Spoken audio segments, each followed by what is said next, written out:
on nous pousse à nous responsabiliser en tant qu'individu. Simplement, il y a quelque chose, en tout cas dans l'air du temps, qui est de l'ordre de ce que je vis, je le crée. Donc évidemment, il y a toute la sphère de l'inconscient. Être responsable, c'est être adulte. Donc c'est à savoir que on a un impact sur l'autre, on a un impact dans le monde et on a le pouvoir de faire avancer les choses. Comme on peut, avec les outils qu'on a, avec le temps qu'on a, avec l'envie qu'on a aussi, avec nos peurs, avec nos doutes, avec notre humanité. Je suis pour le fait de se responsabiliser par rapport à ce qu'on vit. Se responsabiliser par rapport à ce qu'on vit, ce n'est pas aller se flageller et se culpabiliser d'être une victime. On se sent victime. On a vécu de la souffrance, de la maltraitance, des choses qui ont fait de nous une victime. Ok, la victime, elle sait qu'elle a ses responsabilités. Elle connaît plus ou moins ce truc de cause à effet de mon inconscient crée ma vie. Ce que je pense, ce que j'émane vibratoirement crée ma vie.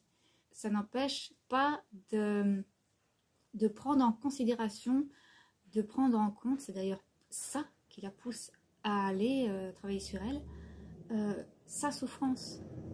Le fait que oui, il y a cette victime qui souffre, il y a une victime et sa souffrance, elle est réelle. Quand vous recevez une baffe dans la gueule, vous souffrez et c'est réel, et vous ne souffrez pas que physiquement. La souffrance psychologique, c'est pareil, elle est réelle. La souffrance mentale, elle est réelle. Toute la souffrance de la victime est à prendre en considération. On peut, si on est un gros con, aller vers une victime et lui dire oui, arrête de te victimiser, ta souffrance elle n'est pas réelle, tu devras aller de l'avant, etc. Ça sert à rien, c'est contre-thérapeutique. Ça n'aide pas la personne, ça ne fait que l'enfoncer, ça ne fait que la culpabiliser, c'est un jugement, c'est malsain. Prendre en considération la douleur de l'autre, ça ne veut pas dire aller nourrir sa victimisation. Ça veut dire prendre en compte, prendre en considération. Voilà, j'entends ce que tu me dis, je le prends en considération. Ok, tu souffres, ok, il y a un individu qui souffre. Maintenant, on peut aller voir pourquoi. On peut aller voir comment l'aider, on peut aller voir comment avancer. On peut aller voir l'histoire que ça raconte derrière. Mais c'est vraiment important, on ne peut pas se sortir d'un problème si on le nie, si on le met dans le déni, si on le minimise, si on le crache à la gueule en fait. Et j'avais envie de faire cette petite vidéo là pour parler de ça parce que moi j'ai été dans ce truc là d'un peu aller remuer des victimes en leur disant bon, je te prends en main maintenant, mais elle est où l'empathie là-dedans? Il faut faire attention à ça. Et je fais cette vidéo parce que ce matin j'ai eu une dame qui voilà, qui avait besoin d'entendre ça en fait. En fait, ta douleur, elle est réelle. En fait, je reconnais ça chez toi. Je reconnais ta souffrance. C'est normal, en fait, c'est essentiel. Sinon, on n'avance pas.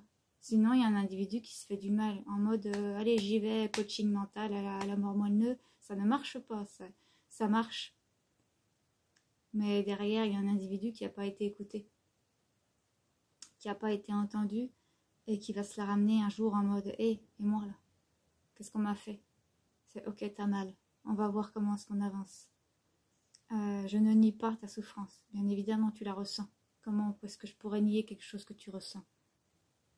Donc il y a toute une histoire derrière, oui, il y a tout ce qu'on se raconte, il y a toute notre construction psychologique, notre construction mentale, tout notre inconscient, et ça n'empêche pas de prendre en compte, de prendre en considération, de reconnaître tout ça. C'est tout. Voilà, je vous embrasse et je vous dis à bientôt.